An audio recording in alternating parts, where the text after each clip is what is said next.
Un incontenible torrente de abusos, impunidad y encubrimiento en el seno de la Iglesia persigue a Francisco. El cajón de la pederastia estaba sobre la mesa cuando Bergoglio se convirtió en papa. Lo puso entre los asuntos de los que había que hablar, creó una comisión al respecto y abanderó el eslogan de la tolerancia cero. Pero ahora, ante la escasez de medidas concretas para abordarlo, ese fardo se ha convertido en una nueva caja de los truenos. La última acusación de proteger a religiosos pedófilos apunta al mismísimo Papa. El pontífice argentino prefirió callar ante la denuncia.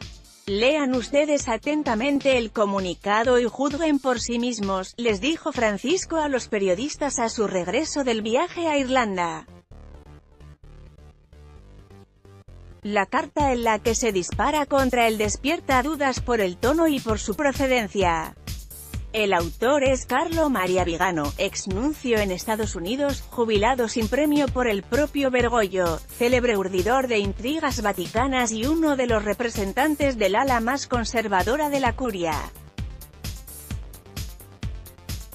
Vigano, nacido en la ciudad italiana de Varese, conecta el sector más inmovilista del clero italiano con los ultraderechistas de la Iglesia de Estados Unidos, donde prestó sus servicios entre 2011 y 2016. En su misiva, que cayó como una bomba el pasado domingo, acusa al Papa de no haber actuado contra el cardenal Theodore M. C. Carrick, que abusó durante años de seminaristas y monaguillos, pese a haberle advertido personalmente de la situación en 2013. Francisco tiene que ser el primero en dar ejemplo a los cardenales y obispos que han encubierto los abusos de M. C. Carrick y tiene que dimitir con todos ellos, escribe Vigano. En el documento demuestra su obsesión contra la homosexualidad en la Iglesia, ya que la considera el verdadero motivo de la pederastia, y aprieta el gatillo contra un buen puñado de estrechos colaboradores de Francisco. Venganza. Desde los círculos vaticanos apuntan a una venganza del exnuncio que ya destapó documentos clave en el escándalo del Vatilix antes de la renuncia de Benedicto XVI por no haber logrado un puesto a su altura tras un paso efímero por la sede del gobierno de la Ciudad del Vaticano a su vuelta de Estados Unidos.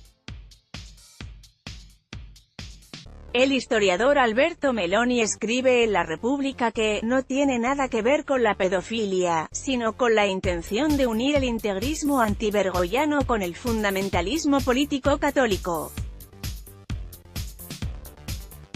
Una corriente que tiene actualmente su vanguardia en la Iglesia de Estados Unidos, en crisis absoluta tras el escándalo de los abusos en Pensilvania. Otras figuras mediáticas, como el director de la revista Civiltà Católica y muy cercano a Bergoglio, el padre Antonio Spadaro, consideran que los papas nunca se han defendido de las acusaciones.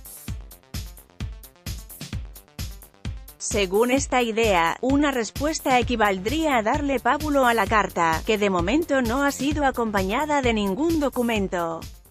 Sin embargo, en un panorama mediático obsesionado con la construcción del relato, el silencio de Francisco no hace sino alimentar dos bandos. De un lado, el cardenal español Carlos Osoro escribió sin más explicación en Twitter: Papa Francisco, eres valiente en desvelar la verdad del Evangelio y mantener viva la misión de la Iglesia. Otros, como el cardenal de Chicago, Blaise Cupich, promocionado por Francisco y también blanco de las acusaciones de Vigano, se han apresurado a desmentir los hechos. Sin embargo, para medios y sectores ultracatólicos que no han perdido oportunidad de atacar no solo a Bergoglio sino la idea de aperturismo que despierta en el imaginario colectivo, el nuevo escándalo es una bala de oro. La publicación de la carta fue cuidadosamente elegida durante el viaje del Papa a Irlanda, uno de los epicentros de los casos de pederastia en la Iglesia en los últimos años. En un país en el que el catolicismo ha perdido un fuerte arraigo, allí el pontífice no solo recibió reproches de los laicos, sino de miembros del clero.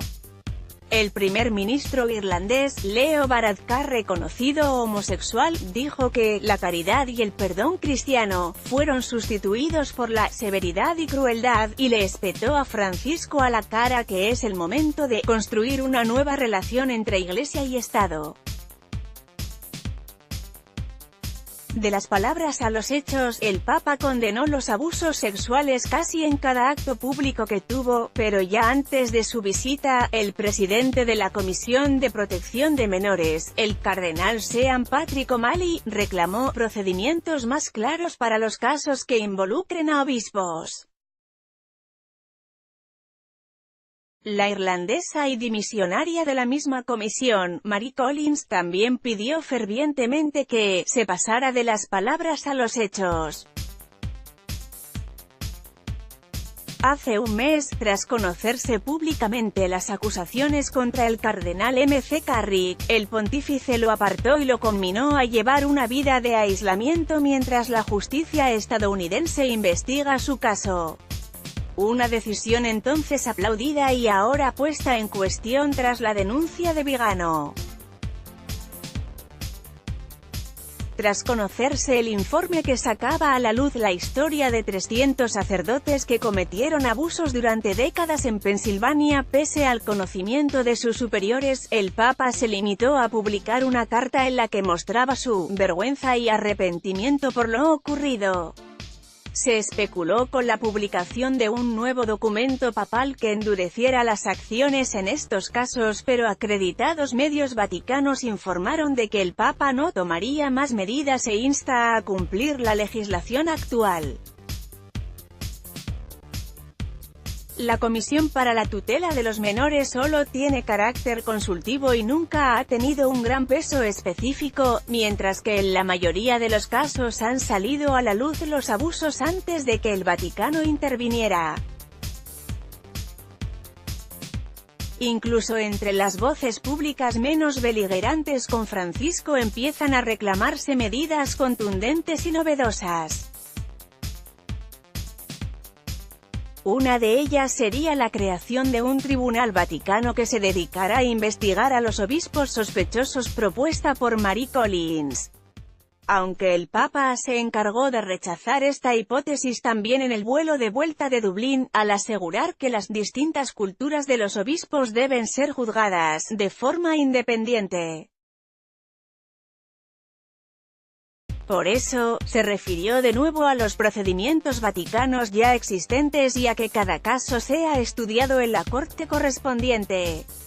El recuerdo de los abusos en Irlanda y el escándalo de Pensilvania han vuelto a escena mientras el todavía ministro de Economía mantiene su puesto en una especie de excedencia vaticano. George Spell está siendo juzgado en Australia por distintos delitos de pederastia y sobre todo tras el gran escándalo de Chile. Allí Francisco cometió probablemente el error más grande de su pontificado al defender públicamente al obispo Juan Barros, acusado también de encubrir abusos. Por más que el Papa pidiera después perdón, encargara una investigación, recibiera a las víctimas y aceptara la renuncia entre otros de Barros, todos los obispos chilenos presentaron su dimisión. El desliz en un terreno especialmente sensible lo dejó marcado. Después la hemorragia no ha parado de crecer con hechos bien probados. La carta que acusa al Papa solo es el último símbolo de que la pederastia es el elemento que mantiene en vilo el pontificado.